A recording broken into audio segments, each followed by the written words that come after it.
Hello and welcome.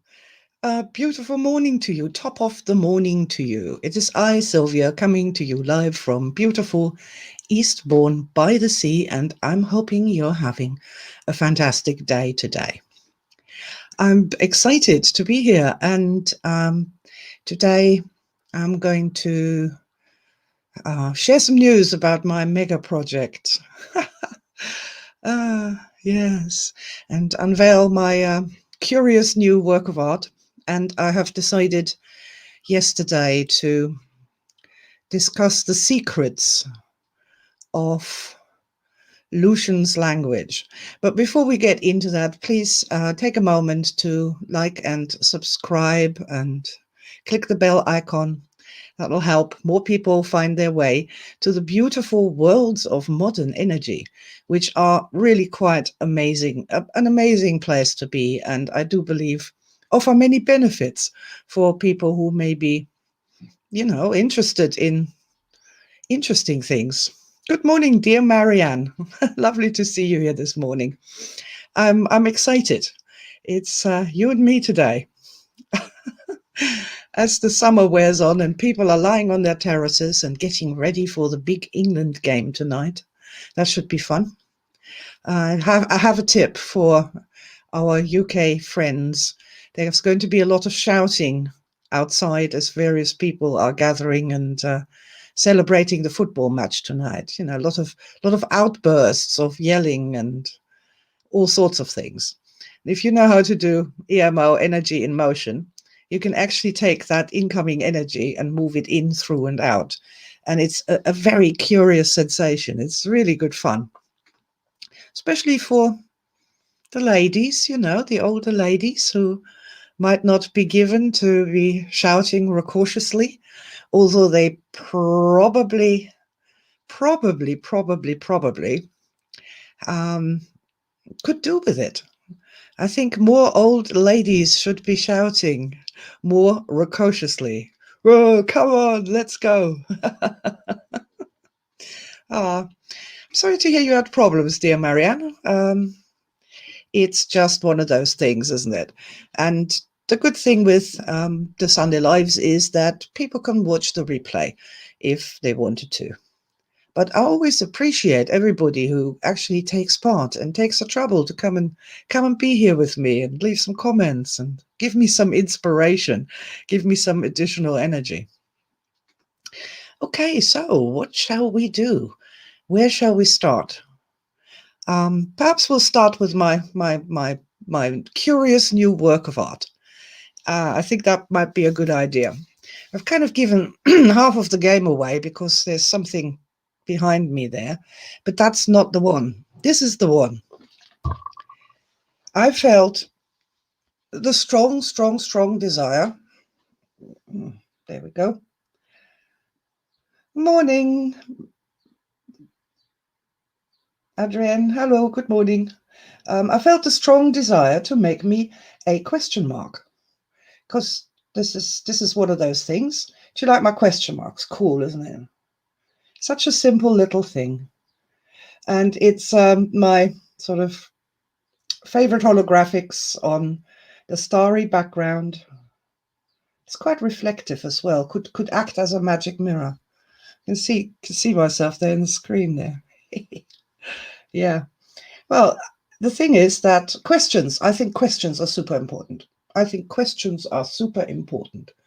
And this one is called the universal question. I haven't decided yet what this question should be.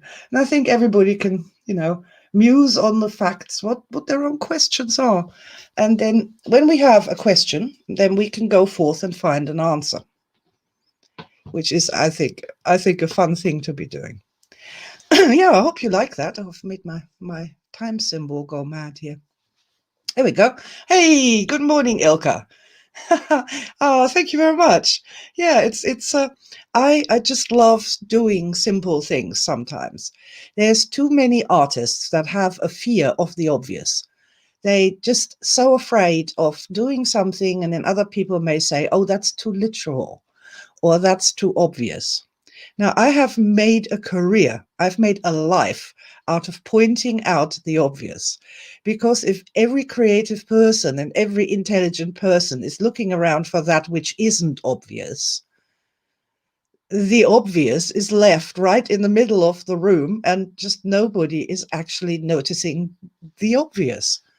Obviously, the obvious is the thing that is, often the answer to our problems, the solution to all sorts of things.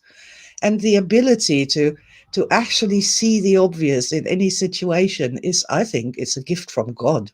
I do. I believe this is a gift from God, that I can see the obvious and point it out. Look, the emperor has no clothes on. Oh, yeah, so he hasn't. How curious is that? So I made the one that I just showed you, and then I made another one, the one that's actually up there behind me. And I can't take it down because it create all sorts of kerfuffle. But that one is called I Still Have Many Questions. And it's a symbol hybrid, obviously, and gave me the opportunity to muse on many questions. And I certainly have many questions relating to the energy mind, to Project Sanctuary, to Supermind, to language, to creativity. I still have many questions. And I think questions are a wonderful thing. And I thought some time ago, some years ago, this came to me, was that we're not supposed to leave answers to our children, because, if you leave the children a mountain of answers, where does that leave their own intelligence? Where does that leave their own creativity? But what if we left them a question? The question for the next generation to work out. I think that would be, in many ways, a much more inspiring way of going about adding to, our knowledge, our information.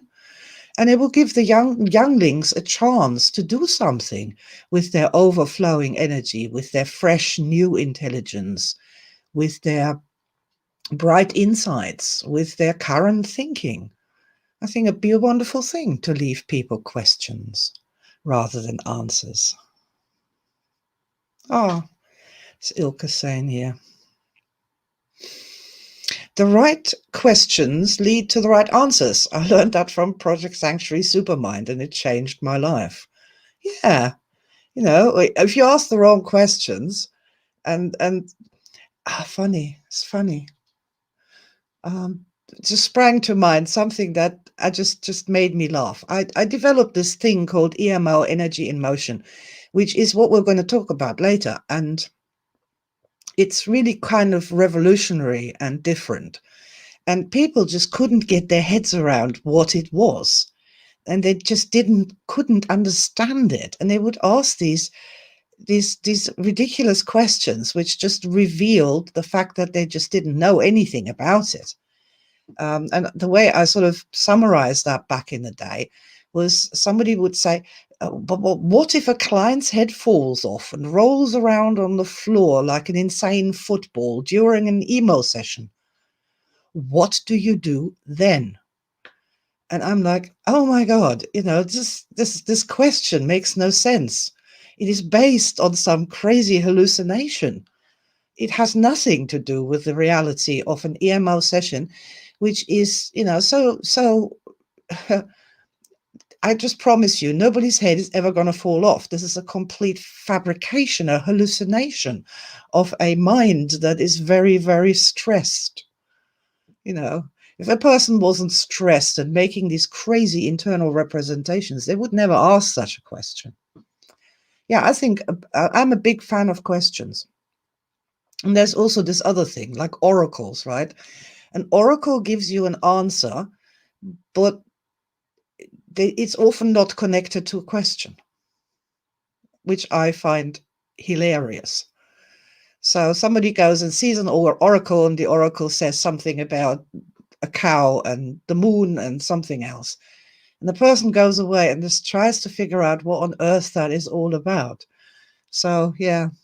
And there's also, is that Hitchhiker's Guide of the Galaxy, where they've got the answer to the great question, which is 42, but they've lost the question. Oh, we could philosophize about questions and answers all day, but the main thing is that in modern energy, what we do is that the conscious mind asks the question and the energy mind provides the answer. Really, it is really very simple, you know. It couldn't be easier. You just have to give that space to allow, you know, the question to be answered. People, you know, when, let's say, a great example is if you're trying to think of a word for something. I had that yesterday. I was trying to remember what the green stone with the circular, sort of semi-precious gemstone with the circular shapes in it was called.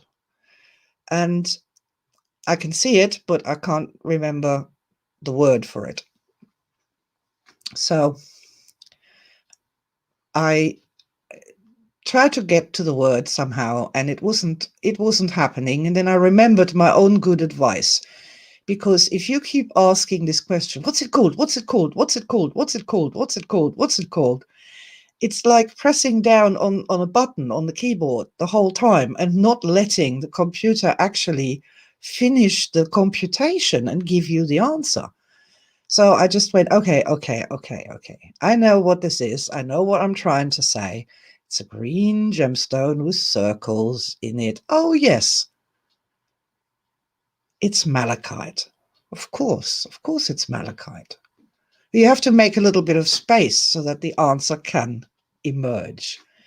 Good morning, Martina. Hello. Lovely. Ah, such wonderful, beautiful beings you are to be here with me this morning.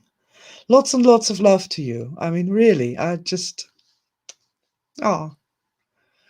group hug. Group hug, my dearest ladies. And dearest beings of all kinds are invited and included too across time and space. Would you like to hear about my mega project? Sylvia has a mega project, and it's all self-inflicted. Oh, man. Okay, so here we go. Many years ago, when the interweb was young, my young aspect was very excited about being able to essentially talk to all the human beings on planet Earth. It was such a wonderful idea, And she was very excited about it. And at that time, video wasn't possible. We were still doing dial-up.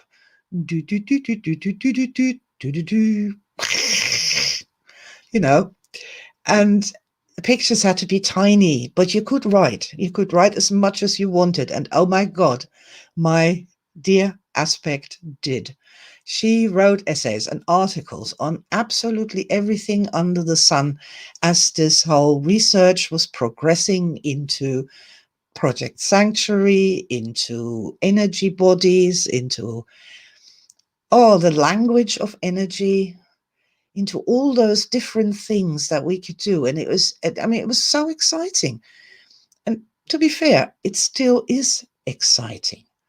It's never stopped being exciting. We've got Star Matrix now, which opens the door to so many other things, to so many other wonderful opportunities for research. Just imagine you brought a room together of people who are going to do star dreams, only star dreams for a weekend, or focus on the star experiences of healing, both given and received. My God, what we could learn from that. It is just shocking, or you get a group together of people who are doing coaching or counseling, and they simply share with each other their absolute moments of breakthrough and their best experiences and what they learned. I mean, I'm tingling all over just saying that. So excited, so excited. and yeah, okay, I sidetrack into today. I've sidetracked into today from all the way back in 1996. Or perhaps I haven't sidetracked, I'm on that same track and it's never really stopped. I'm still finding the internet exciting. I'm still finding the fact that you lovely people are here, and there may be some person out there who one day will hear what I'm saying. That's just marvelous. Huh. So, but going back to my mega project. So I got myself a website, as you do, sylviahartmann.com, and my aspect wrote articles. And all my aspects wrote articles. And they wrote essays and photo reports and uh, my God, articles on language, tips for energy work for over 25 years. So this website obviously grew and grew and grew and got more subwebs and got ever more complicated and ever more confusing. Oh, my God. And it was sitting there, seriously, it was sitting there like having some kind of room in your house where you put all your rubbish, and it's a storeroom or an attic that was like laden up with all these things. And to actually open the door and go and try and sort that out, that was just too much. That's too much for my aspects over the last 6 years, although they knew well enough that it had to be done. You know, and so the day it came that I managed to gather enough energy to say, all right, we need to start this project. Something has to be done. And I must give a huge shout out to Alex Kent, who worked with me to develop a method of at least creating an articles database and, sort of a structure for me to start working with.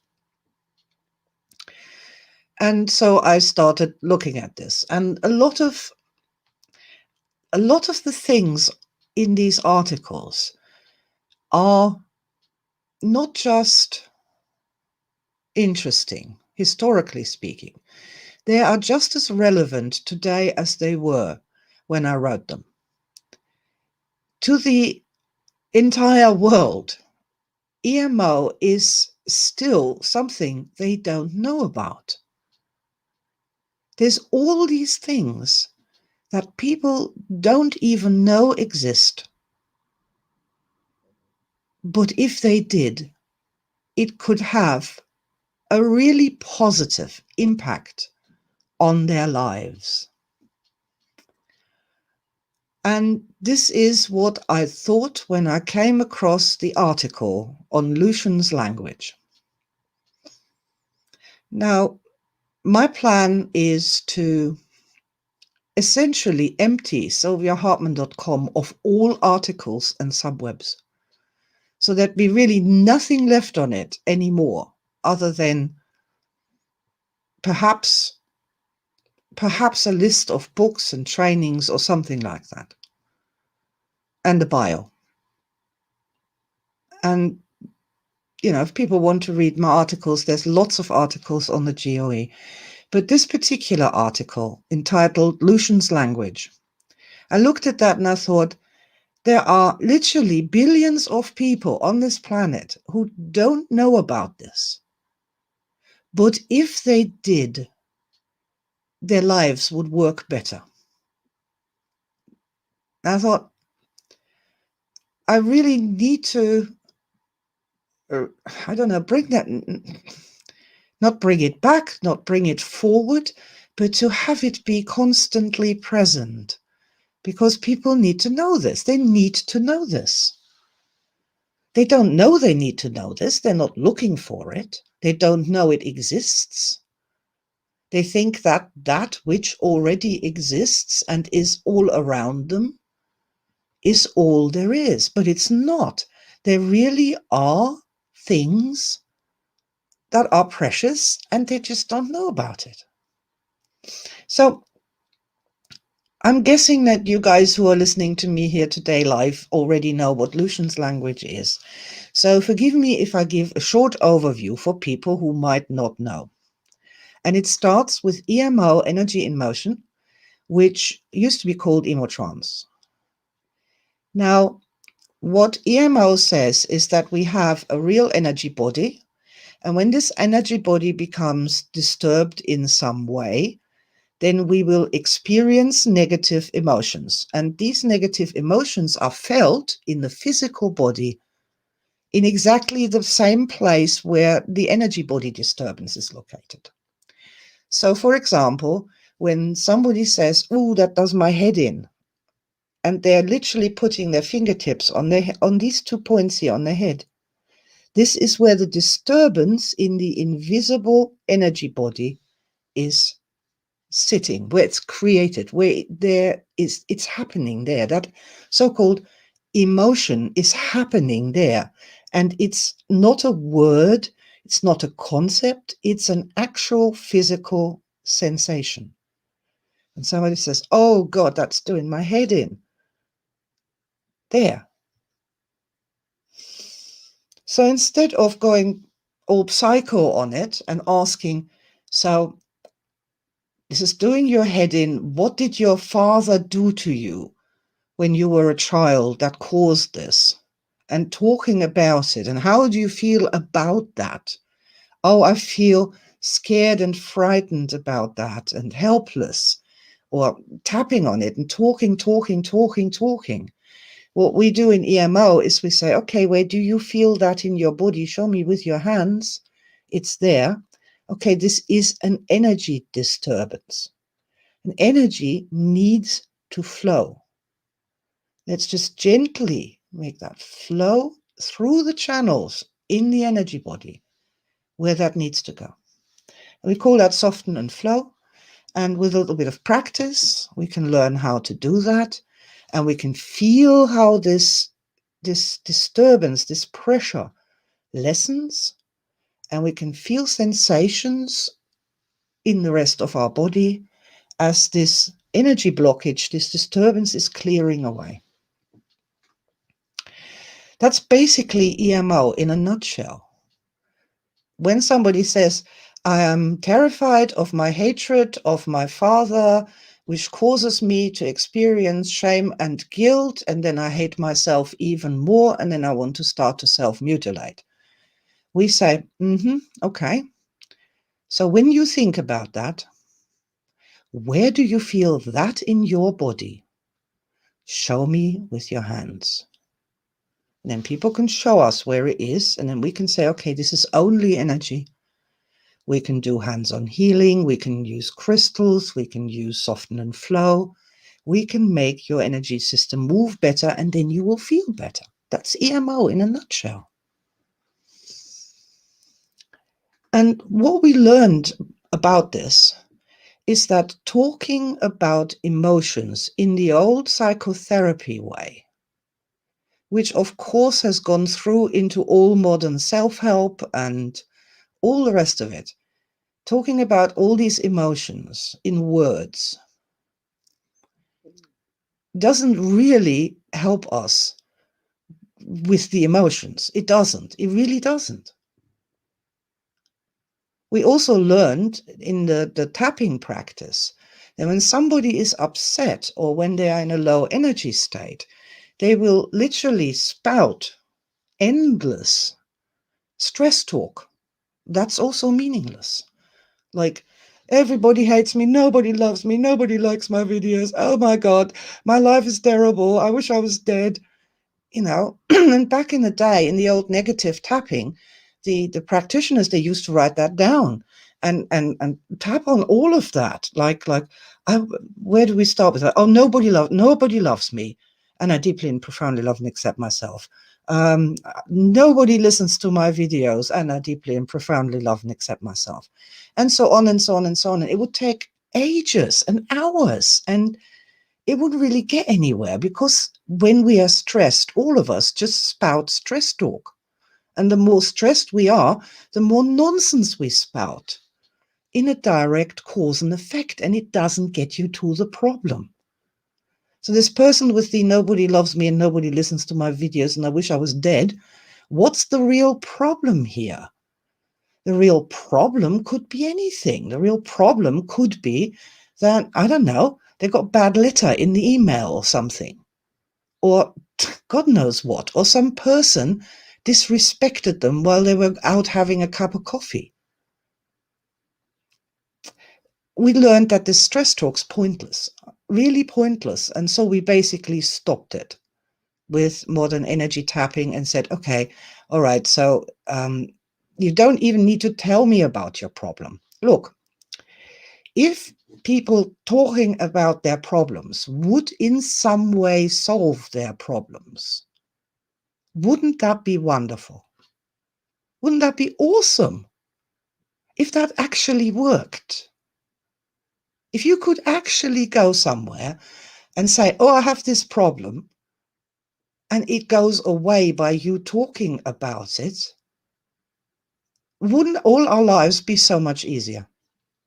The fact is that talking about your problems doesn't make them go away at all. It doesn't work. It doesn't work. You can talk about your problems in therapy sessions for 50 years, 3 times a week, and they'll still be there. So we learned many things about talking about your problems and stress talk and all this business. But we learned also something else, and this is Lucian's language. You can not frighten a man in this day and age more than to say the words, we really have to talk about something. I want to talk about my emotions. It immediately terrifies every gentleman in the world. It should also terrify every human being in the world, regardless of what they identify as. Because that's just going to be, you can just see how this is going to go into some kind of insanity at the end of the day that solves really very little. So how can we talk about our emotions in such a way that we actually get something done? And that's a really good question. And this is a question I did ask, and I came up with Lucian's language. What if, instead of saying, I am so upset because there was something that you said and I feel really bad, and it reminds me of when my uncle used to say something to me, and I think you shouldn't say things like that to me, and I'm feeling so terrible, and I think you're passive aggressive, and I'm suspecting you of being a narcissist, and that sort of talk. What instead of that we used a physical description like we use in emo? So instead of saying, oh, I'm so upset and stranded, we'll say, actually, what I feel right now in my physical body, in brackets, is I'm feeling that my face is hot and my hands are cold and sweaty. And my back feels all locked up and tight and cold. That's how I feel. See, and that is Lucian's language. It's a direct description of the physical sensations you are feeling in your body. And when you do that, instead of using a bunch of emotion words or weird metaphors, like I feel like I'm drowning in the ocean of your disrespect, for example. And what's a human being supposed to do with that? It's nothing you can do with that. And here I want to tell you a star story.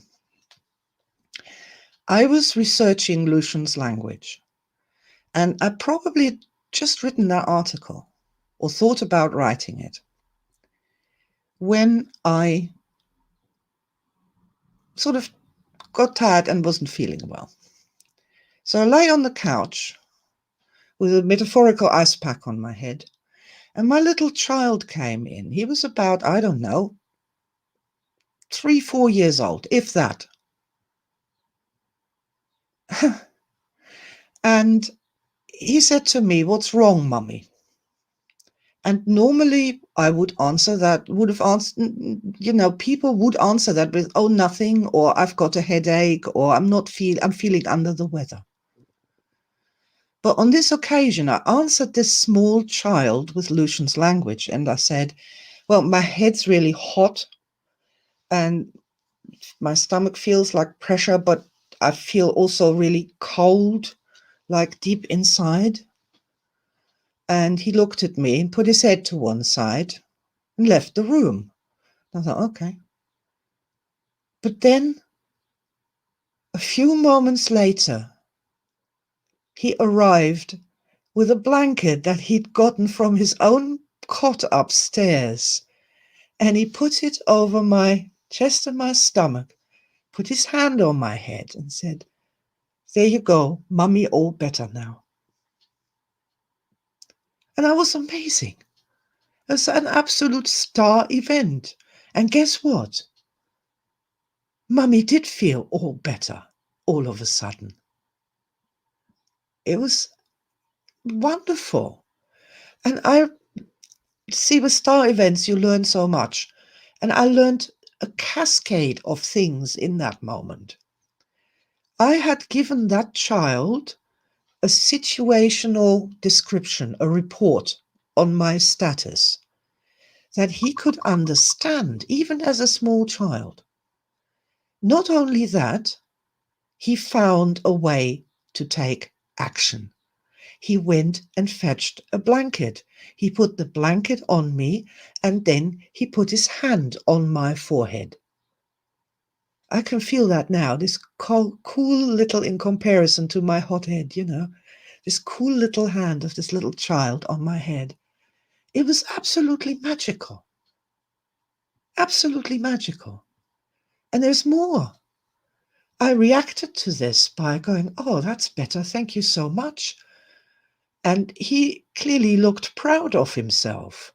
He had done something to make mummy feel better. Not an illusionary thing, not just, adults pretending. He had actually understood, he had acted, and his actions had worked. He had done something in real life.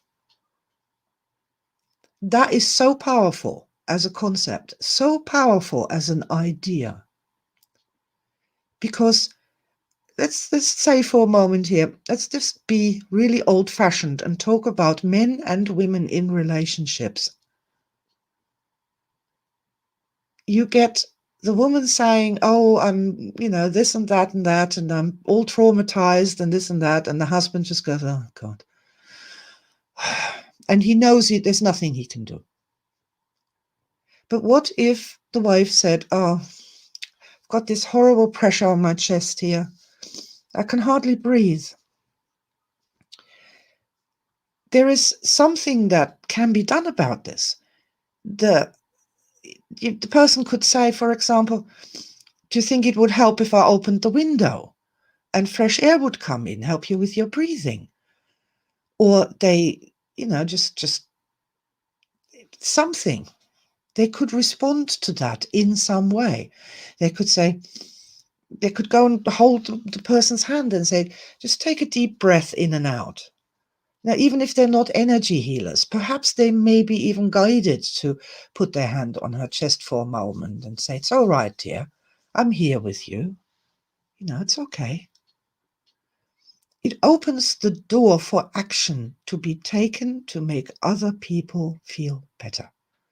Instead of that total helplessness of just standing there and thinking there's nothing you can do.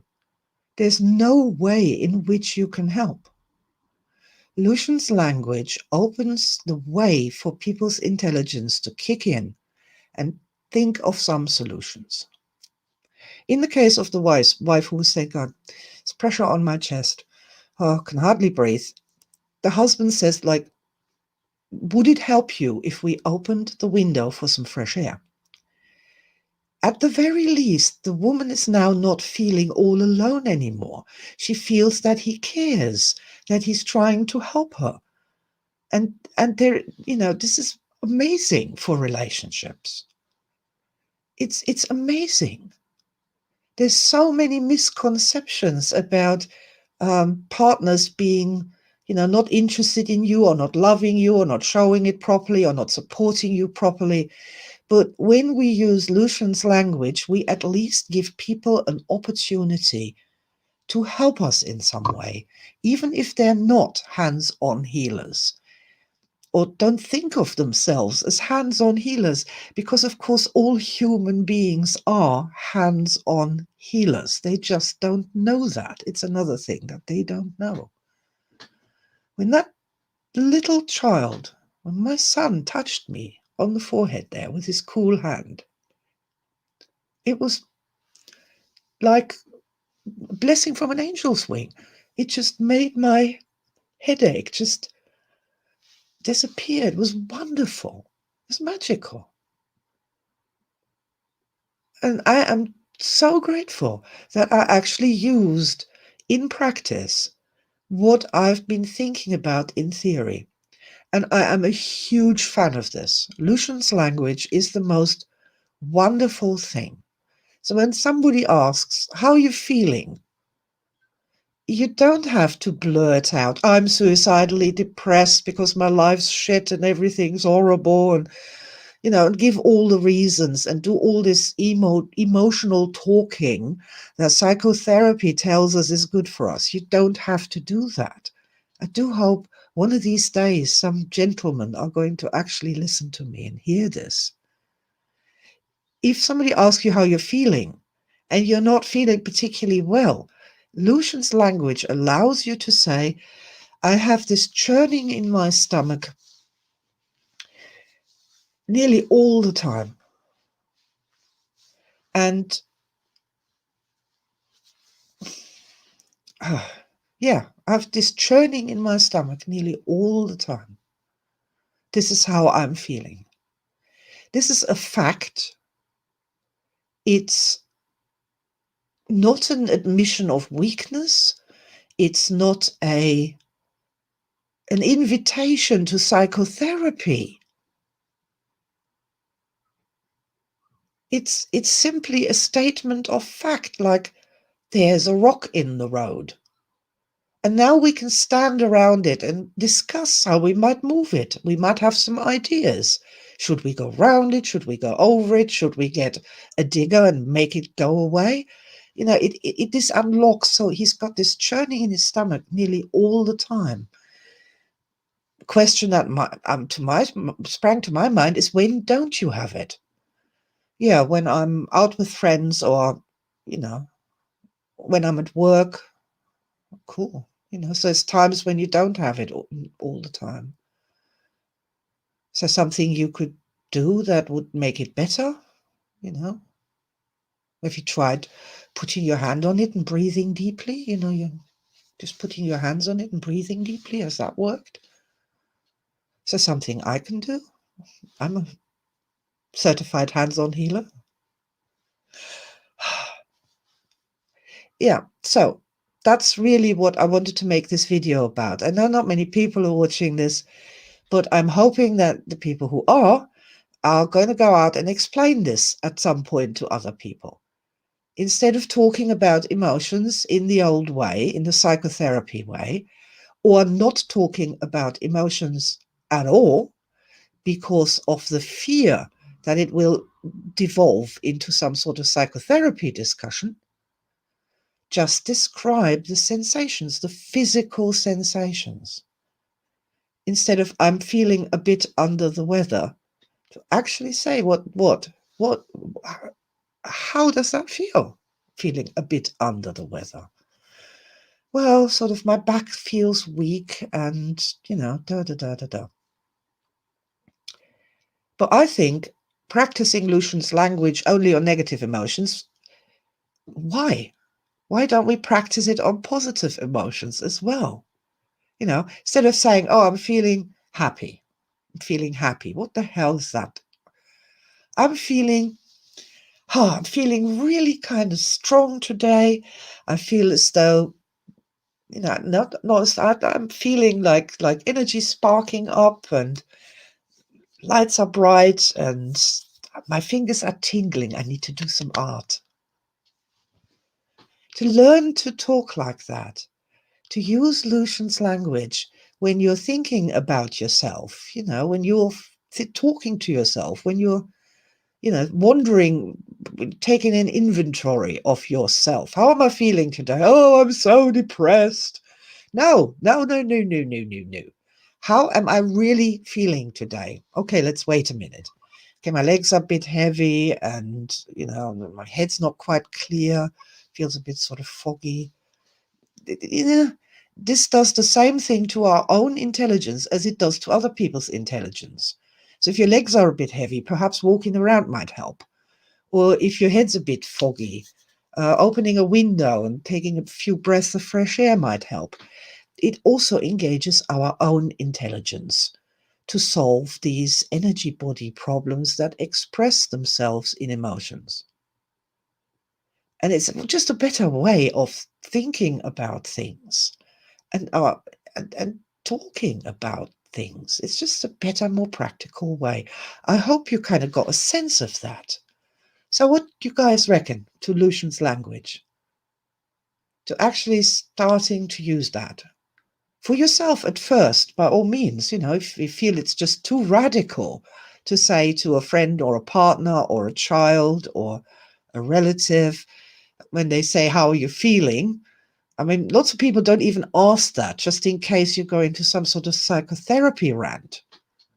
That's another thing. Yes, let's bring back that question. How are you today?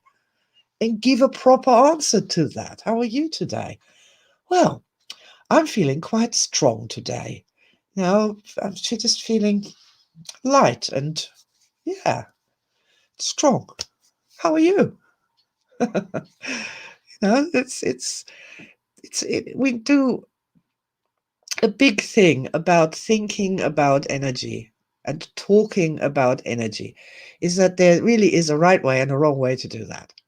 If we do it the wrong way, then we can murder our own energy systems. If we just talk about them the wrong way, or talk about occurrences or things or anything in the wrong way. Learning how, just to use these things to our benefit, I think is just fabulous. I love Lucian's language. Love it.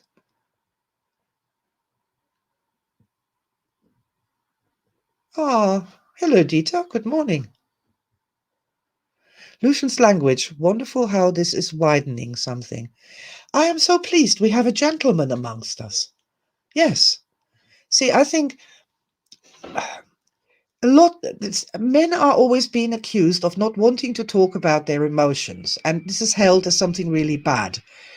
I think they're right not wanting to talk about their emotions further than a day in that psychotherapy way. I think there's a good reason why they don't want to do it, because it doesn't feel good, it doesn't feel right, and then it doesn't seem to help anything much.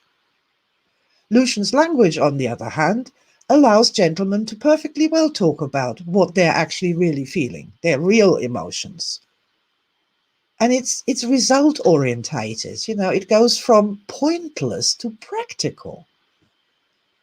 And a lot of men and women who think like men like that. Something practical, something useful. It's just useful. But it's likewise also useful for women. The current culture holds that women have somehow this monopoly about being able to talk about emotions. In the old psychotherapy way, get together in a room and start wailing and whining and use all the words, all the victim words and all the perpetrator words and all the psychobabble that we've all been trained into. And of course, you can go on forever like that, forever, without a stop. It just never ends, because you go from one thing to another, to another, to another, and no problem's ever solved. So, in my opinion, both men and women and all others should start talking about their emotions in a more reasonable and rational way. And that doesn't mean heartless, and that doesn't mean emotionless. In the contrary, the emotion that resulted from my son putting his hand on my head and putting his little sweet blanket with teddy bears on it, on my, where I'd said I felt cold and locked up. The emotion was unbelievable. That was plus 10 emotions. I'm nearly crying with gratitude remembering that now. Oh my God. It's the very opposite of being emotionless. The lady who managed to say that she's got pressure on her chest and it's hard to breathe, when the husband said, should we open the window? Would that help? She experienced emotion of, oh my God, he cares. He loves me. He listened to me. He wants to help me. This is not being emotionless. It's the absolute opposite. It's actually talking about emotions in a very realistic and practical way.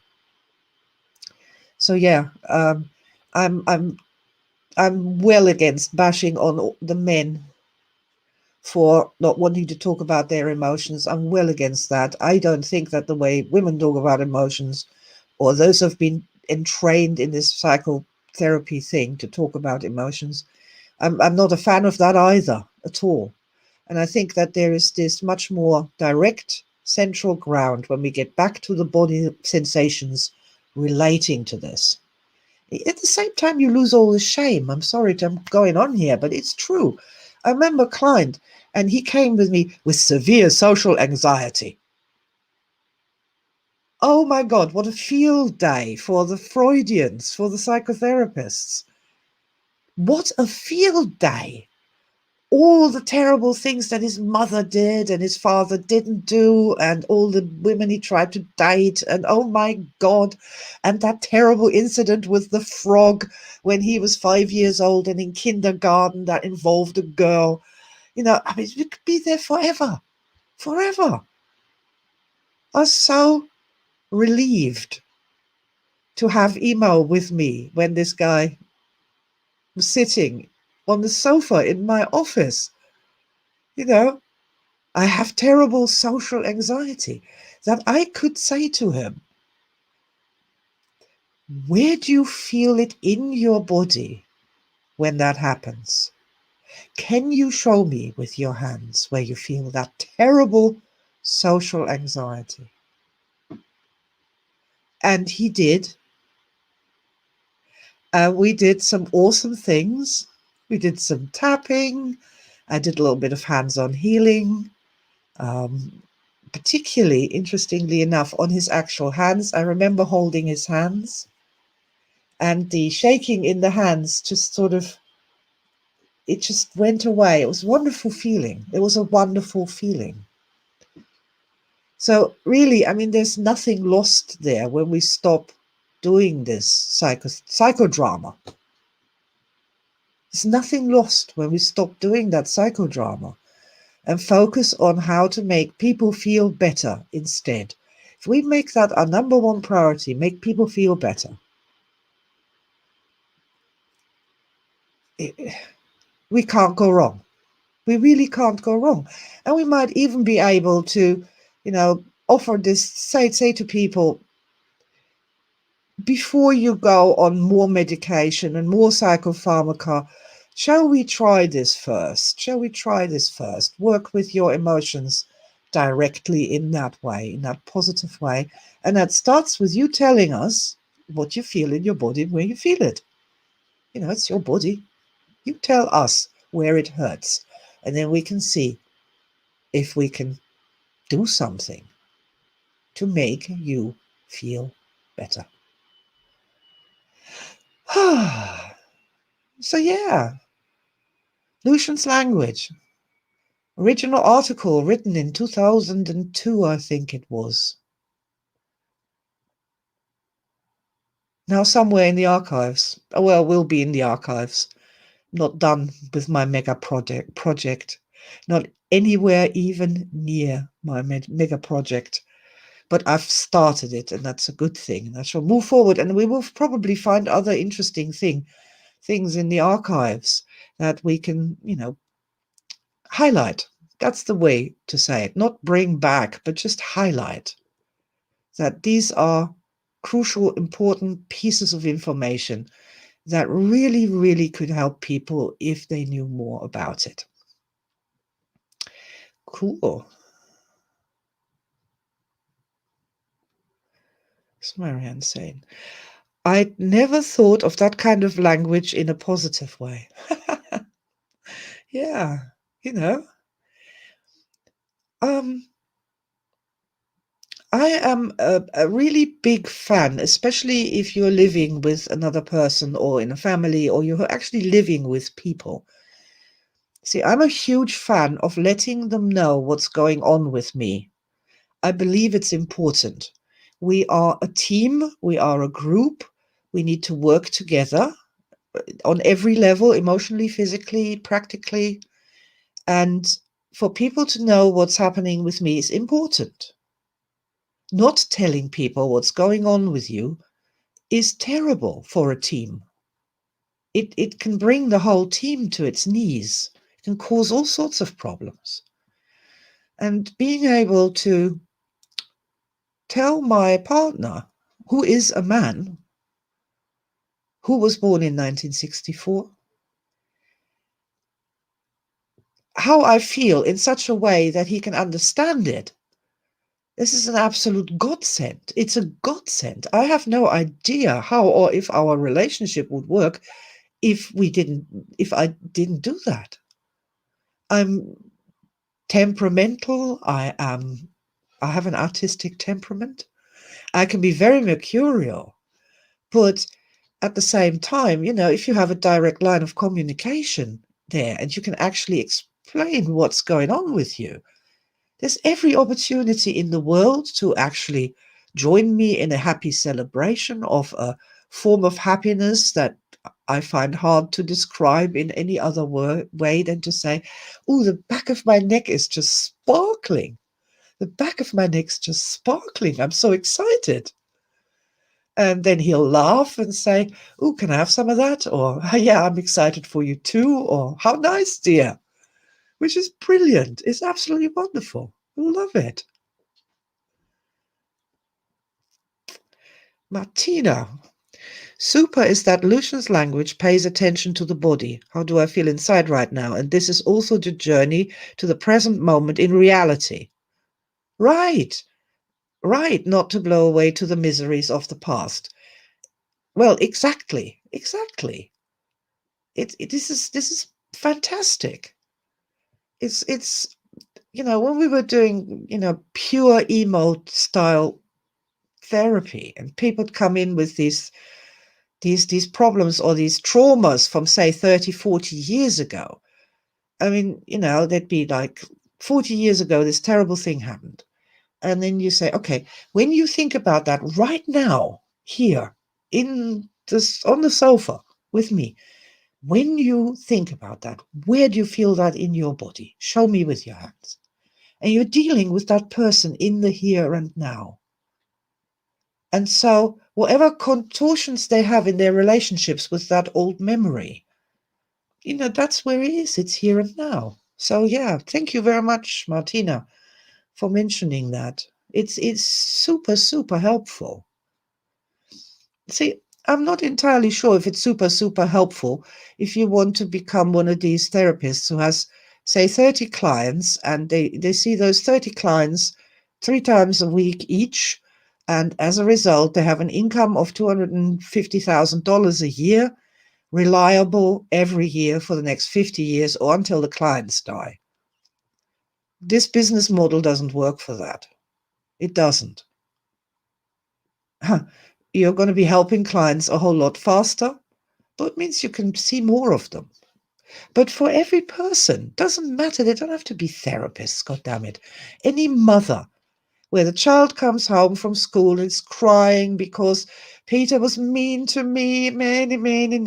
Okay, darling, yeah, breathe deeply. Okay, where do you feel this in your body? Show me with your hands. There we go. There, that's much better. Breathe deeply. Okay, so How are you feeling now? Show me what you're feeling. This is wonderful. So much better. And all these teenage boys who won't talk to their mothers about their feelings. They'd rather be hung, drawn, and quartered than talk to their mothers about their feelings. But they can talk about the body sensations. They can. And that then offers a pathway for the mothers to help in such a way that it's not denigrating, that is not psychotherapy, that is not bringing in guilt and shame and all these other bloody contortions. It's direct, it's humane, it's just good. Lucian's language is just good. Ilke says, absolutely love this topic. Yes, I do too. In my mega project, I'm coming across so many articles that relate to the language around energy, the language of energy, and how small adjustments in the words that we use and the concepts that we use make a huge difference in effectiveness. And I don't actually really have a language department, but language of energy and the language of communication is super important. And I love this too. I really do. Okay, guys. Well, thank you so much for listening and coming to the end, all the way to the end of this live broadcast. And I'm really pleased that I got to talk about Lucian's language today, because I just think it's just could be so helpful if more people knew about it. It really, really would help them. And it can help us when we're sitting on the corner of the bed in the morning, just woken up and going, oh, how do I feel? I'm feeling depressed. No. As I said, how do I really feel? How do I really feel? Wait a minute. Okay. Yeah, still a bit sort of, my legs are tired or my shoulders haven't woken up yet. They feel sleepy. And it's just nicer. It's a nicer, more accurate, more reality aligned way of thinking and talking about emotions. Oh, Marianne says, very interesting hour with you, dear Sylvia. Many, many thanks and have a wonderful week. Oh, thank you so much, dear Marianne. Your presence is truly appreciated. So I'm going to wish you guys a wonderful week. Yes, absolutely. In all your doings, stay bright and cheerful. Don't let the crazy world get you down. There are clouds in the sky, and there is a whole universe of wonderful things out there, and something that I would like to leave us with here. And I really would. Let's never stop asking questions, because without the questions, can't find the answers. Okay, I'm going to wish you a wonderful week. Lots of love. And I see you soon. Bye for now. Ooh.